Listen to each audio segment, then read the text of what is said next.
Very good morning to all our viewers. You're watching Rajya Sabha Television and I'm Smriti Rastogi with Breakfast News, and first up a quick look at the top headlines of the day. Campaigning for final two phases of UP polls and two phased polls in Manipur peaks, over 57% voting registered in fifth phase in Uttar Pradesh. Banking services to be hit, state-owned banks to go on strike to press for various demands including wage issues.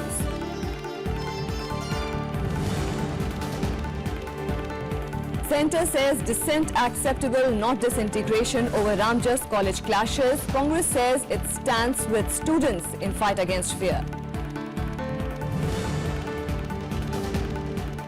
White House says early reports from cancer shooting disturbing. Foreign Secretary S. Jaishankar to take up issue of safety of Indians with US officials during his visit today.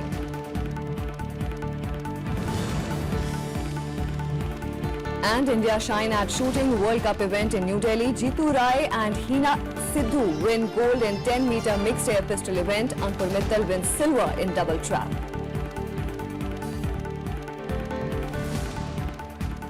And first up, all the election-related news.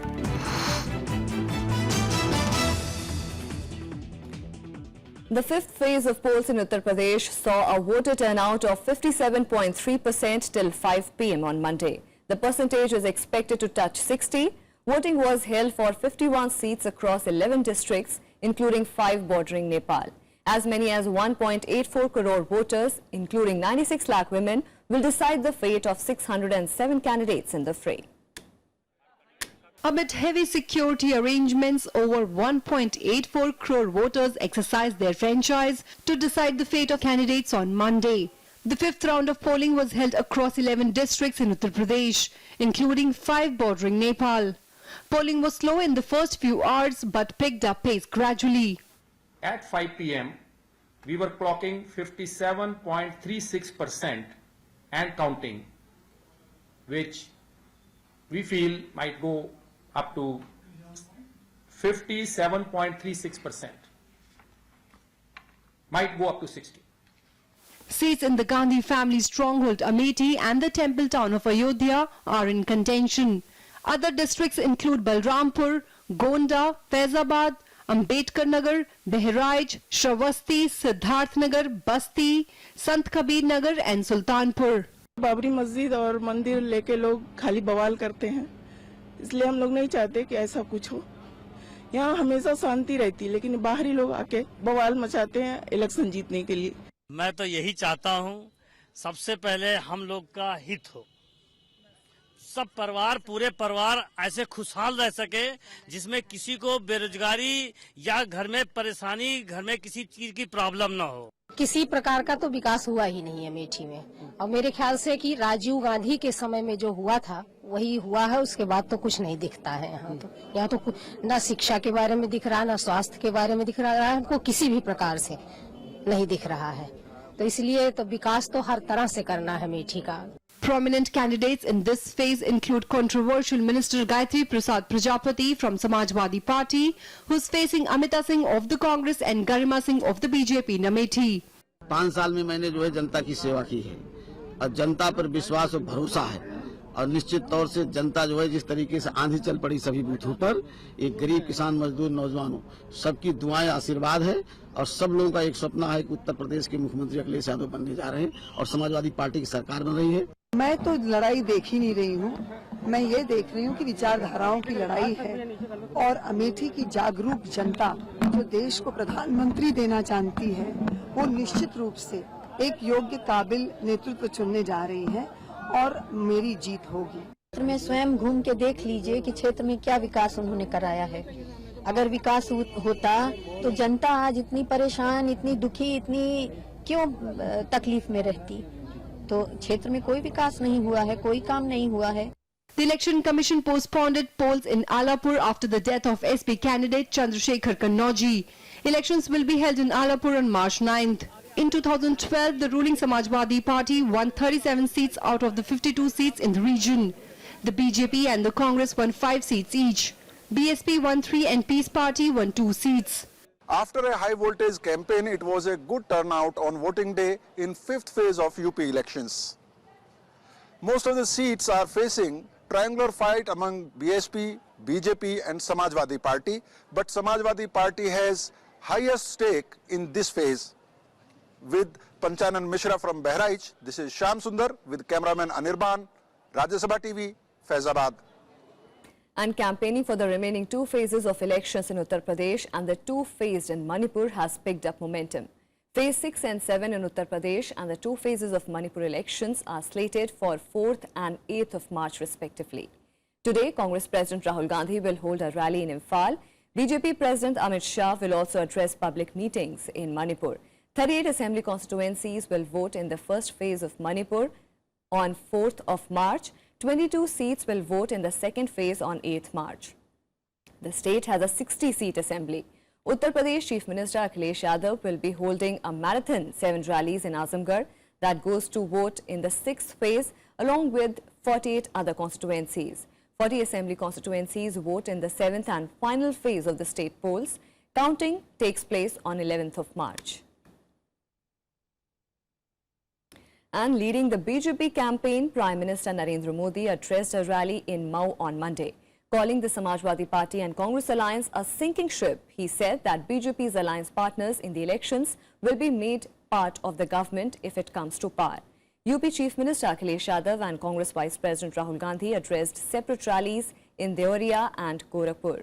14 districts are going to polls in the remaining 2 phases.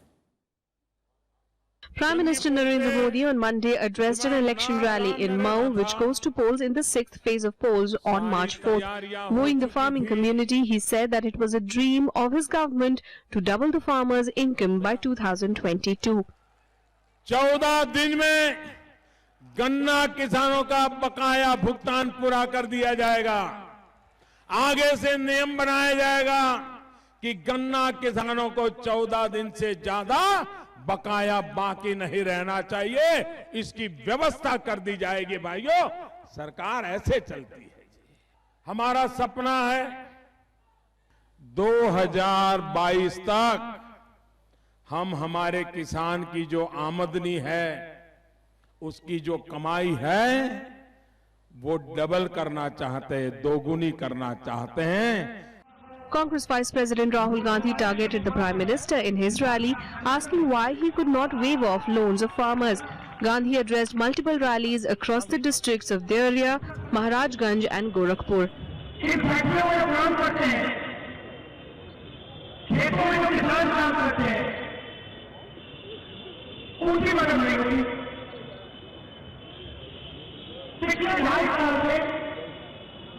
Narendra Modi ji ने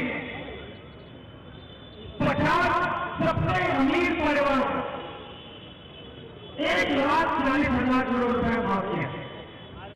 UP Chief Minister Akhilesh Yadav was also on the campaign trail as he addressed voters in Deoria and later in Gorakhpur. He continued his tirade against his opponents, mainly Prime Minister Modi and BSP Chief Mayawati. बहुत सुनी हम लोगों ने मन की बात, ये radio पे मन की बात, और रेडियो के बाद आ गए टीवी पर मन की बात। बताओ कोई समझ पाया है उनके मन की बात? और हम समाजवादी लोग पूछना चाहते हैं प्रधानमंत्री जी से, कब करोगे काम की बात, ये भी बताते जाओ। The BSP chief, on the other hand, sounded confident of winning the state as she warned Samajwadi Party and Congress of a tsunami against them.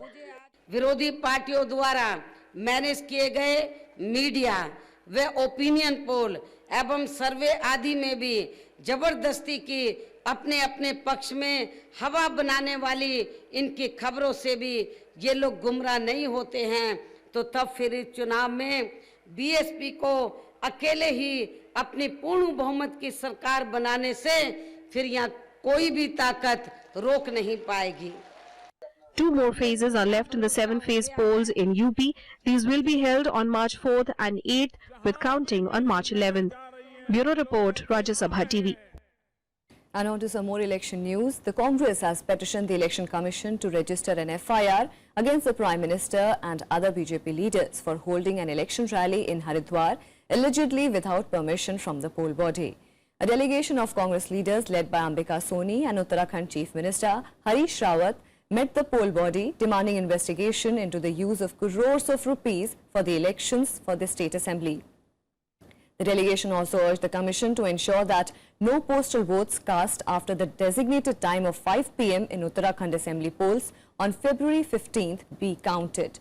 The Congress delegation also pointed out that Election Commission had ordered registration of an FIR against AICC Vice President Rahul Gandhi and others in connection with a delay in the roadshow carried out by him on 12th of February.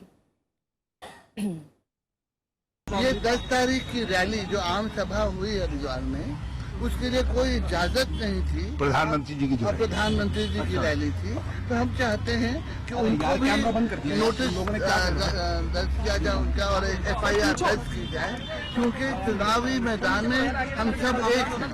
अगर राहुल गांधी और मुख्यमंत्री के नाम पर FIR या notice होता है, तो क्या कारण है कि अभी तक FIR प्रधानमंत्री के नाम पर दर्ज नहीं की।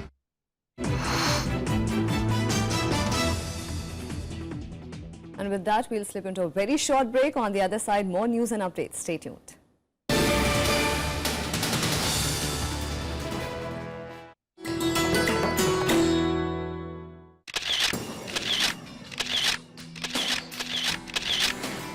The splendid, grand and massive neo-Buddhist copper dome of the Rashtrapati Bhavan. It gets its influence from stupa at Sanchi. The dome is more than twice the height of the rest of the building. The reinforced concrete shell of the outer dome began to be formed during the beginning of 1929. The last stone of the dome was laid on April 6, 1929.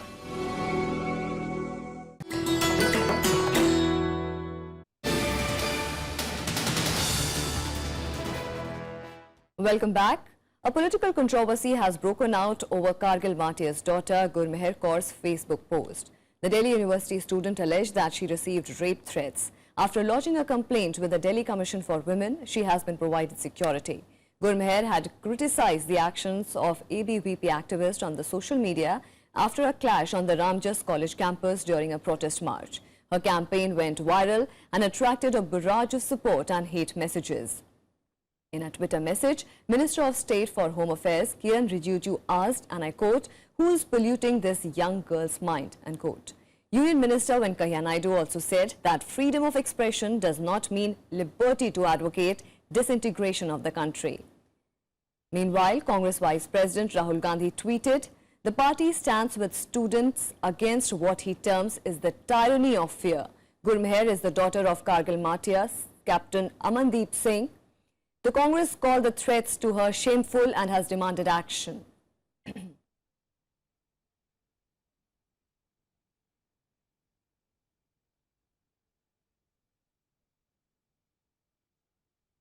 ऐसा बात नहीं करना चाहिए जिससे भारत के लोगों का और भारत के सेनाओं का मनोबल गिरे। ऐसा कोई बात नहीं करना चाहिए। दूसरा है, अभिव्यक्ति का आजादी होता है, लेकिन इसका मतलब ये नहीं कि आप देश को टुकड़ा करने का नारेबाजी लगाएंगे।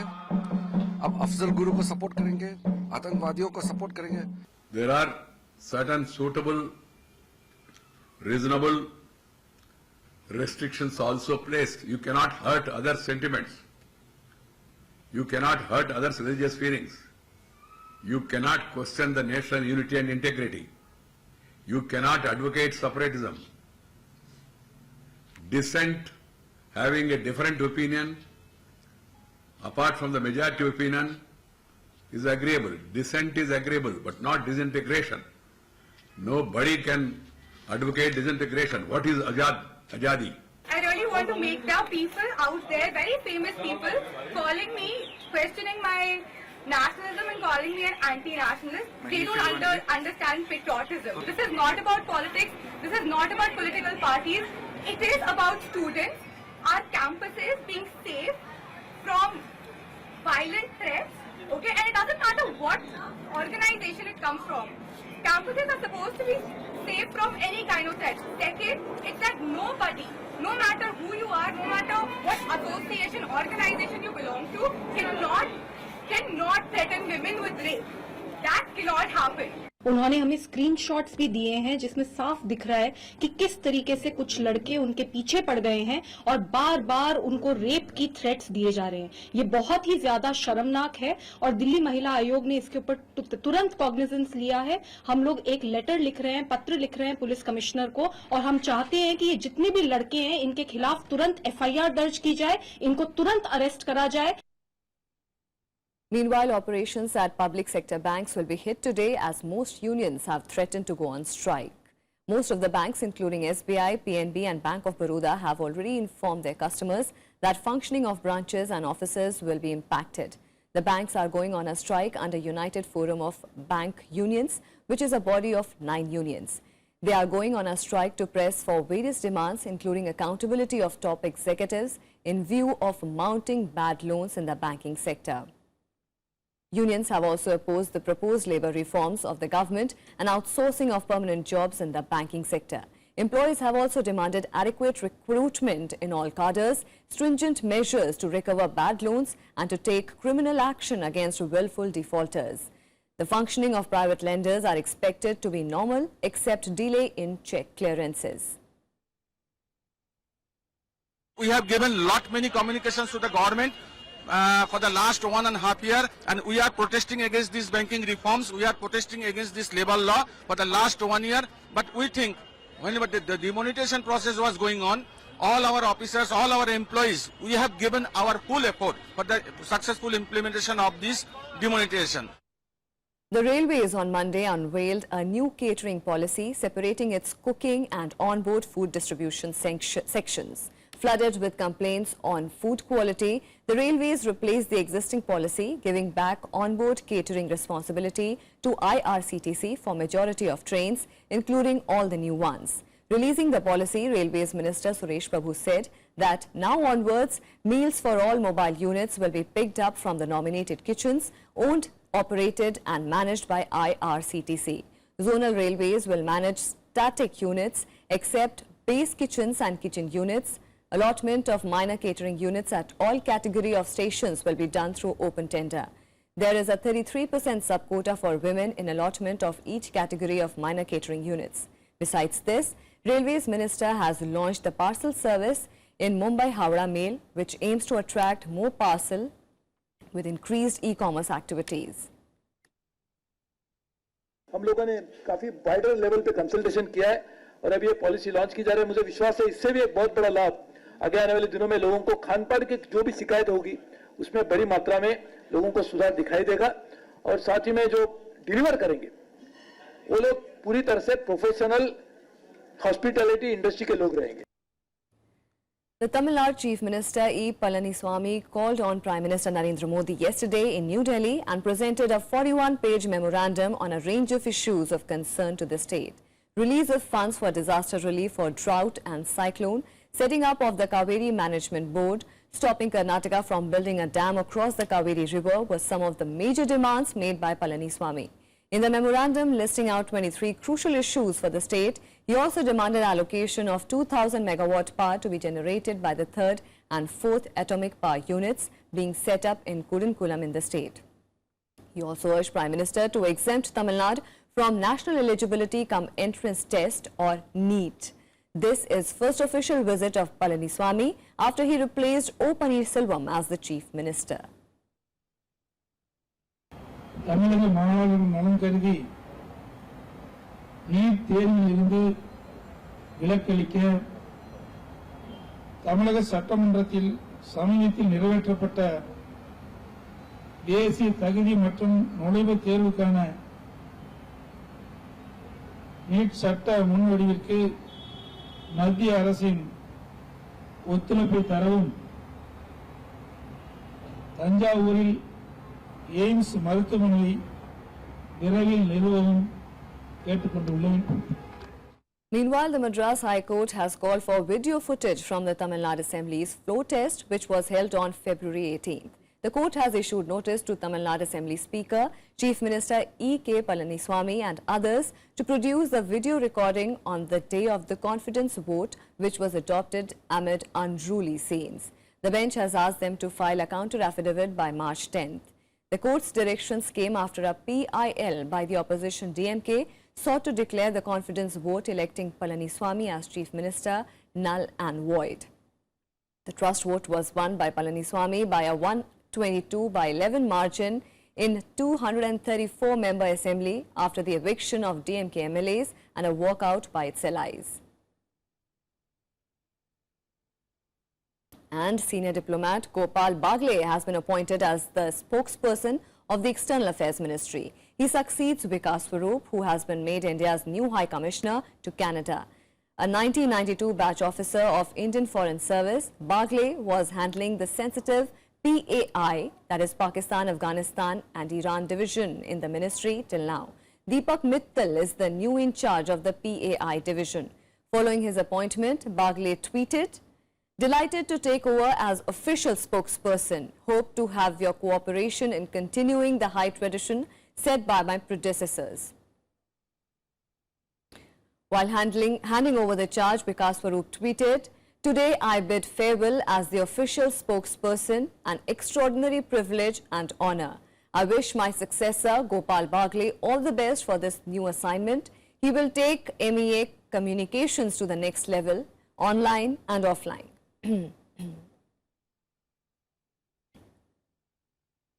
The body of Indian engineer Srinivas Kuchibhotla, who was shot dead in the possible hate crime in Kansas in the United States, was brought to his hometown Hyderabad for the last rites on Monday. The government of Andhra Pradesh condoled the incident and has passed a resolution stating that restriction on H-1B visa is not a positive move. State government have also requested the centre to pass the resolution in order to safeguard the interest of Telugu-speaking residents in the United States. And the White House has said that early reports coming in from Kansas were disturbing. Former Democratic presidential nominee Hillary Clinton called on President Donald Trump to set up and speak out against the shooting. Meanwhile, in Kansas City, hundreds of people took part in a prayer vigil to condole the loss of Srinivas.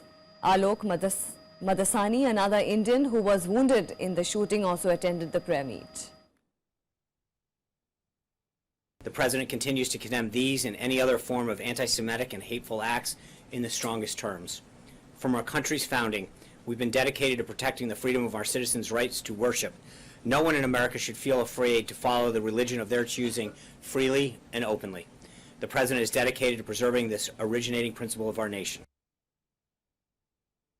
On behalf of the government of Andhra Pradesh, we are extending our deep gratitude for the demise of this young guy, Kuchibhotla Srinivas, and also Sri Alok, who injured seriously in this incident. Really, it is a very bad incident. It should not happen anywhere in the country. On behalf of the government of Andhra Pradesh, we have passed a resolution and sent to the central government that the reduction of H-1 visas is not good on part of the US, and also we asked the central government to remain and send the resolution to the US government also to safeguard the interests of Telugu-speaking persons of both Telangana and Andhra Pradesh. It's an isolated incident that doesn't reflect the true spirit of Kansas, Midwest, and United States. We are to ask all of you for tolerance of our diversity and for respect of humanity. And Foreign Secretary S. Jaishankar will embark on a 4-day visit to the US today. During his visit, India's concerns over possible clampdown on H-1B visas and safety of its nationals will be the top on the agenda of discussions. Jaishankar will hold talks with senior members of the Donald Trump administration on regional and international issues of mutual interest, maintaining that the government was engaged with the Trump administration as well as the members of the US Congress on concerns regarding the H-1B visa issue. India's view that Indian IT companies were contributing to the American economy by increasing the competitiveness of their firms will be conveyed by the Foreign Secretary during his meetings. While meeting the top government officials and business leaders in UK, Finance Minister Arun Jaitley emphasized that India has potential to grow faster and plans are underway to reduce poverty and create jobs in the rural areas. He also ruled out that country becoming totally cashless immediately. Jaitley also said that GST regime would also make generation of cash more difficult, besides making the taxation system much more efficient. He hoped that the GST would be implemented by July 1st. The FM also underlined that the government takes the issue of defaulters very seriously and indicated that he may raise the issue of defaulters based in Britain with the UK government. Jaitley also said that UK must realize the importance of Indian students to its economy because they help subsidize education costs there. Today is the final day of Jaitley's visit to UK. He is likely to attend 2 investor meetings. And American military is all set to a big budget boost, with President Donald Trump promising a historic increase in the armed forces budget. Trump is seeking to boost defense spending by 10% in his proposed budget plan for 2018 that will increase defense spending by $54 billion. However, the administration will recover the sum through deep cuts elsewhere, including foreign aid. Experts, however, say such a military spending hike would be unusual, given that the US is not engaged in a major war, although its special forces and air force are active against IS in Iraq and Syria. The country already has the world's most popular fighting force, and it spends roughly $600 billion annually, far more than any other country on defense. The president will present his budget to Congress in May. Congress, controlled by Trump's fellow Republicans, has the final say on the federal spending.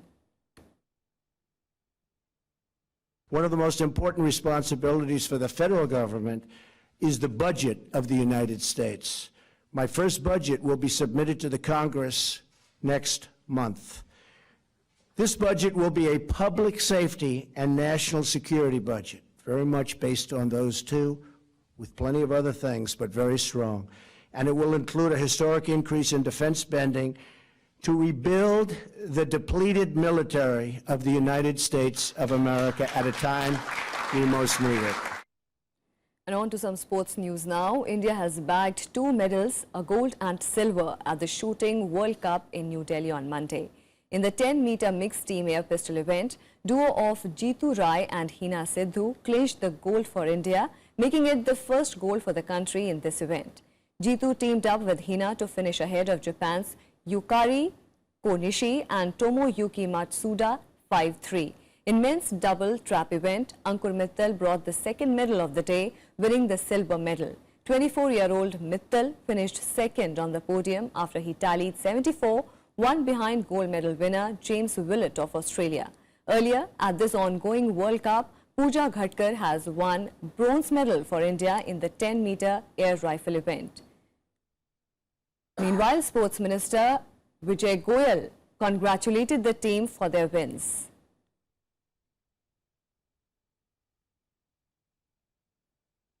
And with that, it's a wrap on this edition of Breakfast News. We'll see you again tomorrow, same time. Till then, keep watching Rajya Sabha TV.